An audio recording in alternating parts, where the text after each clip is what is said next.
Hi everyone, today we are going to be doing an interview with someone important to me. We're going to be interviewing my sister Alyssa, who has Asperger's, which is a form of autism. And before I bring her in to ask her some questions, I'm going to actually give everyone a background on what autism is. So autism is a developmental disability, and it can look different on everyone. And there are actually 5 types of autism. And typically it can be diagnosed around the ages of 5, but the signs and symptoms can start being shown around the ages of 2 or 3. And everyone who has autism, they have what are called meltdowns, which to just anybody could look like a temper tantrum, but it's not. It's actually their nervous system is being overloaded and they don't know how to express what's going on. So a little bit of background on my sister is that, like I said, she has Asperger's, and she was diagnosed at the age of 4. And we grew up dancing together. We started at one dance studio, and then we switched to a different one when I was in 7th grade and she was a freshman in high school. And then sophomore year of high school, she decided to do the dance team. So everyone, welcome Alyssa. Alyssa, can you just give us a little bit of like a background kind of what it was like growing up doing sports with autism?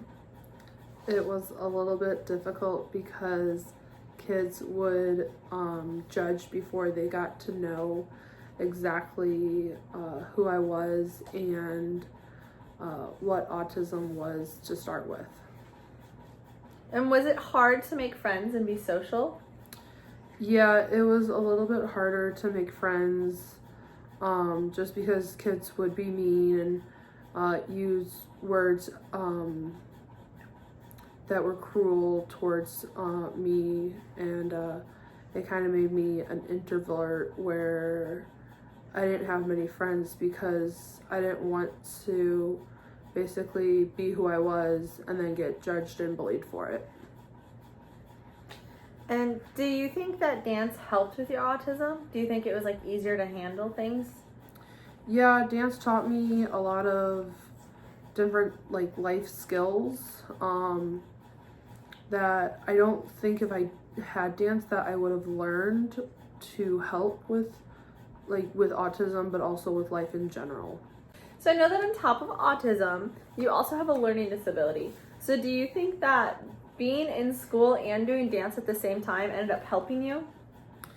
Yeah, we were always held to a very high standard growing up, that if we didn't do so well in school, we were either given a choice of bringing the grades up or dropping our extracurriculars, which was for me dance. So it was always held to a very high standard that you do well in school, you get to continue with dance.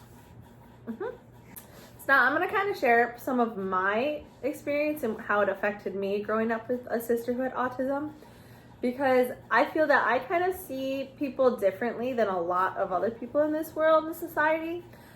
My first impression on people, I don't judge them right away. Sometimes you never know what's going on, because at first, a lot of people, as much as I love Alyssa, she's socially awkward. That's just what people think. But once you get to know her and you understand more about her, then you know, oh, that's because she has autism, that she does certain things. But at first glance, you're just going to think that she's kind of quirky and socially awkward. I've definitely learned to have more patience with people, and everyone learns at a different pace and everyone learns at their own style and way. So you just have to figure out what works best for everyone.